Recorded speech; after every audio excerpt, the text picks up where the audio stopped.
Could you be separated from your family and put into a camp and not know what to expect?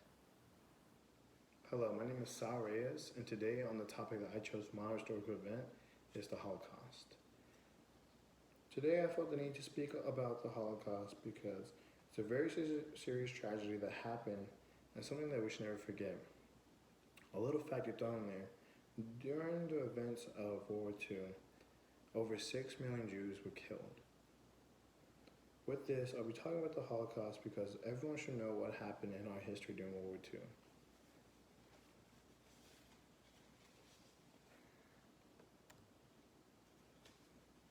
On to my first point. First, I will talk about the war that started all of it. World War II was the biggest and deadliest war in history involving more than 30 countries. Sparked by the 1939 Nazi invasion of Poland, the war dragged on for 6 bloody years, until the Allies defeated Nazi Germany. Full freedom for the speech of Polish nation was not achieved until the collapse of the Polish People's Republic in 1989. This was from the post-war Poland source.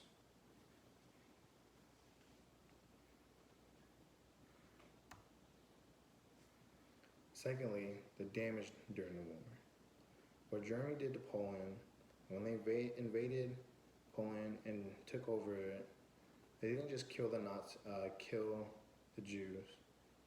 They also put them, whoever they didn't kill on the spot, they took whoever they were to the concentration camps. In the concentration camps, they had gas chambers, and they ran tests and experiments on Jews for scientific purposes and made sure they got the job done.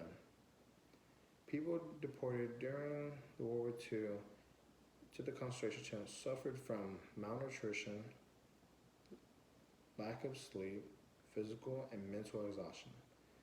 And this fact is from the consequences of the Holocaust source.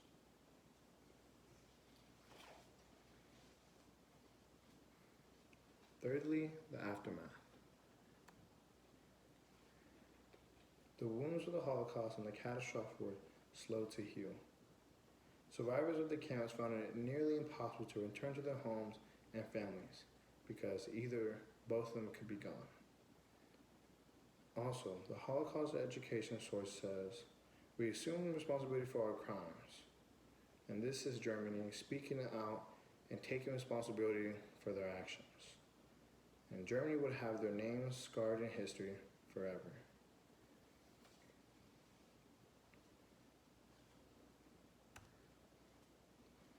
On to my fourth point, remembrance. Next, we'll talk about why we need to remember and never forget. And Al Weasel, a Holocaust survivor source, he talks about his life and tells us what happened and what he went through during his experience through the Holocaust and the concentration camps and everything. Never shall I forget the first night in the camp, which has turned my life into one long night. Eli Wiesel is one of the few survivors from the Holocaust, and many people today have called him a walking memorial. For his memories and his life experiences, they tell us what went down inside those camps and what happened in his life.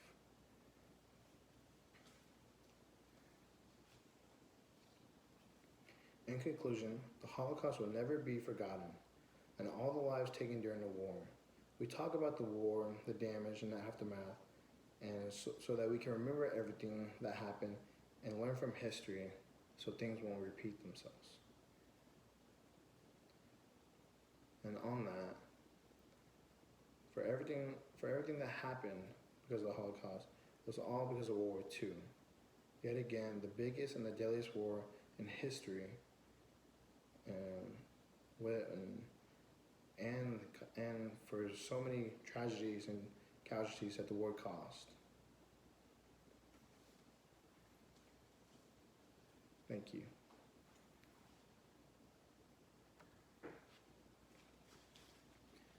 Next, I will be answering questions. And if you were wondering from the beginning of my speech, I said a small fact from the introduction, saying that a huge number of Jews were killed during World War II, and from that, it was approximately about 6 million or more. Next, another question that I had slipped in there and I put in my speech was, how long did the war drag on until Nazis in Germany were defeated? And it was 6 long years. 6 long years until the Nazis were defeated.